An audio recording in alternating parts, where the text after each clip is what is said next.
Hello, എല്ലാവർക്കും സുഖല്ലേ? ഒരു ഗ്ലാസ്സിൽ മറ്റൊരു ഗ്ലാസ് കുടുങ്ങിപ്പോയാൽ എന്ത് ചെയ്യുമെന്ന് നിങ്ങൾ ചിന്തിച്ചിട്ടുണ്ടോ? അപ്പോഴങ്ങനെ എനിക്ക് ഇന്നലെ ഒരു അബദ്ധം പറ്റിയായിരുന്നു. ഞാനെല്ലാം ക്ലീൻ ചെയ്തെടുത്ത് വെക്കുന്ന ടൈമിൽ ഇങ്ങനെ ഗ്ലാസ് കൊണ്ടുപോകാൻ എളുപ്പത്തിന് ഇങ്ങനെ ഗ്ലാസ് എടുത്ത് അട്ടിക്ക് വെച്ചായിരുന്നു. അപ്പോൾ നോക്കുമ്പോൾ അത് ഞാൻ കുറേ സമയം വെള്ളത്തിലിട്ട് വെച്ചു. അപ്പോഴൊന്നും റിമൂവ് ആകുന്നില്ല. അപ്പോഴാണ് അമ്മ പറഞ്ഞത് നീ ഇങ്ങനെ ഒന്ന് ട്രൈ ചെയ്ത് നോക്കുന്നത്. അങ്ങനെ ട്രൈ ചെയ്ത് നോക്കുന്ന വീഡിയോ ആണ്. അപ്പോൾ നിങ്ങൾക്ക് അങ്ങനെ ഇങ്ങനെ പറ്റിയിട്ടുണ്ടെങ്കിൽ ഒന്ന് ട്രൈ ചെയ്ത് നോക്കൂ കേട്ടോ. ആദ്യം തന്നെ ഒരു പാത്രം എടുത്ത് അതിലേക്ക് ഇളം ചൂടുവെള്ളമല്ല, ചൂടുവെള്ളം അതിലേക്ക് ഒഴിച്ചു കൊടുത്തു.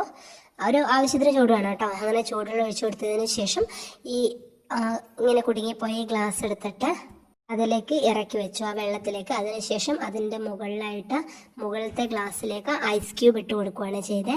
അങ്ങനെ അതൊരു 2 മിനിറ്റ് അവിടെ വെച്ചതിന് ശേഷം നമ്മൾ എടുത്ത് നോക്കുമ്പോൾ അത്രയ്ക്ക് ഈസി ആയിട്ട് അത് ഇളകി പോരും കേട്ടോ. ജസ്റ്റ് ഒന്ന് അലക്കി കൊടുത്താൽ മതി. അപ്പോൾ തന്നെ അതിങ്ങനെ റിമൂവ് ആയിട്ട് വരും. അപ്പോൾ ആർക്കെങ്കിലും ഇങ്ങനെ പറ്റിയിട്ടുണ്ടെങ്കിൽ ഒന്ന് ഇത് ട്രൈ ചെയ്ത് നോക്കണം കേട്ടോ.